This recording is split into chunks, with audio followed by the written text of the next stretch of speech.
Nag-chat sa akin yung isang kaibigan ko na ayaw niya daw akong friend sa Facebook dahil naiirita daw siya sa mga kakengkuyan ko.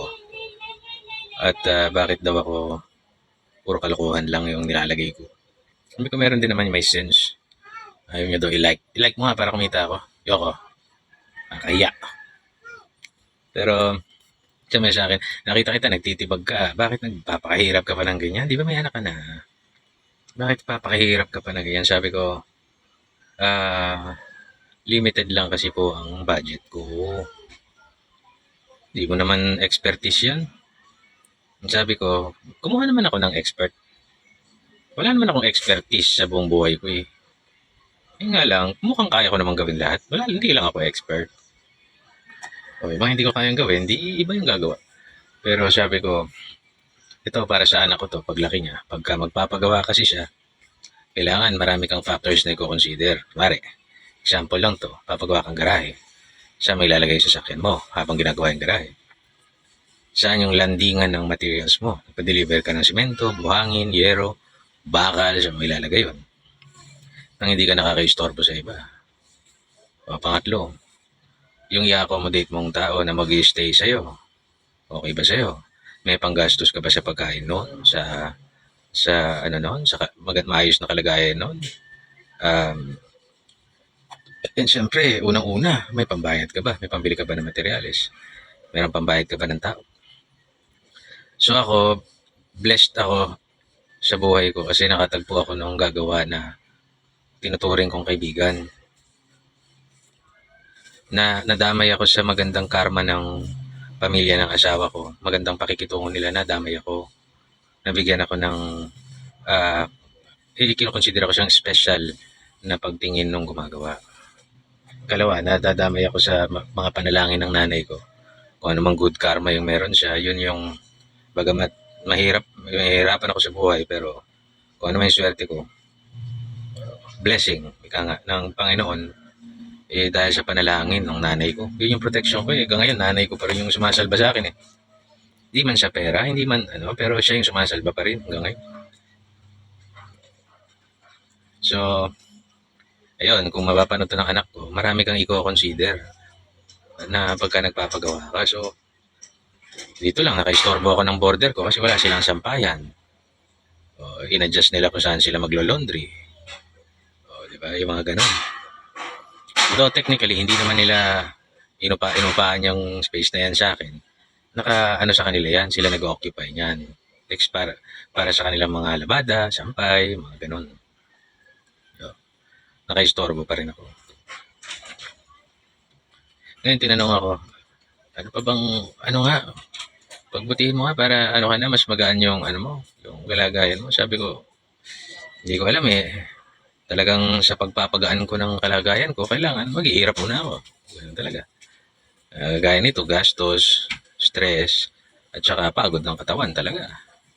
At may mga gawain kang may sasakripisyo. Ganun talaga.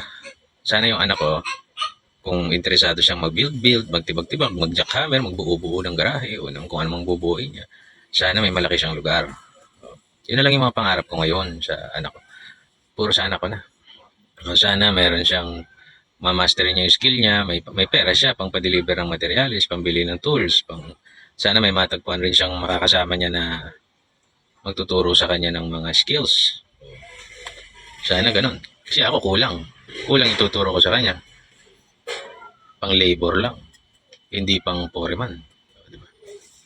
So, ganun na pala pag may anak ka. Pangarap mo pang pamilya na. Yung naiisip mo, parang wala na ako naiisip sa sarili ko. Parang kung ano mang tungkol sa sarili ko na para sa kanila din.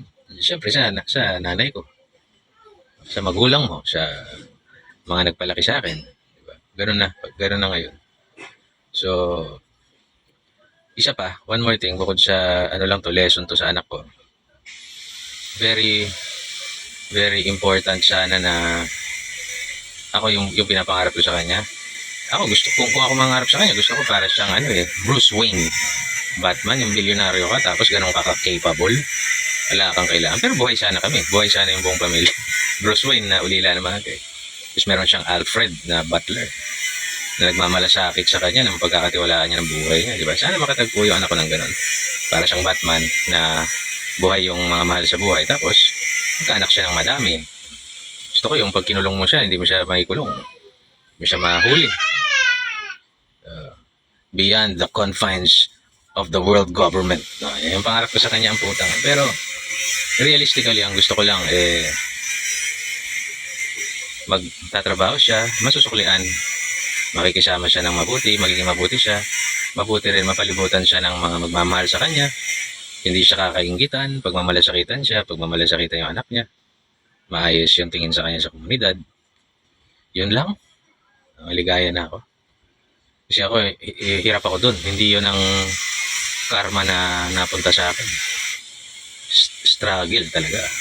Puro ka puro conflict, di ba? Nagretiro na nga ako sa mga away-away, physical na suntukan. Ngayon, hindi ka na pwedeng basta makipagsuntukan. Patayan na ngayon, kulong ka na. Pupukpukin ka ng bato o kaya ng maso ng kapitbahay mo pagka, babariling ka. Iba na ngayon. Sabagay, nung maliit ako, bata ako, saksakan eh. Pero, nakakapagod yung conflict. Kapagod.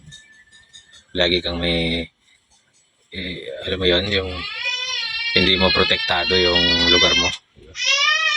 So, didiinan mo na lang, aangasan mo na lang para, di ba? And lastly, na gusto ko matutunan ng anak ko, yung lagi kong sinasabi sa sino mang tao na makabangga ko, wala akong pakikialaman o pinakikialaman na pag-aari mo. Huwag mong pakikialaman yung akin. Kay babae yan, kay kotse ko yan, bahay ko yan. Huwag mong pakialaman. Diba? Di ako manganganti ng iba, pero wag mo akong kakantiin. Dapat yung anak ko, pag kaya niyang sabihin yung mga yon, kaya niya rin panindigan. Yun anak ko, very important na matutunan. God bless.